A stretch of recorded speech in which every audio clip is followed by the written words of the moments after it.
رحمة ربك عبده زكريا إذ نادى ربه نداء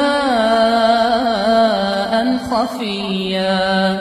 قال رب إني وهن العظم مني واشتعل الرأس شيبا ولم أكن بدعائك رب شقيا وإني خفت الموالي من ورائي وكانت امرأتي عاقرا فهب لي من لدنك وليا يرثني ويرث من آل يعقوب واجعله رب رضيا.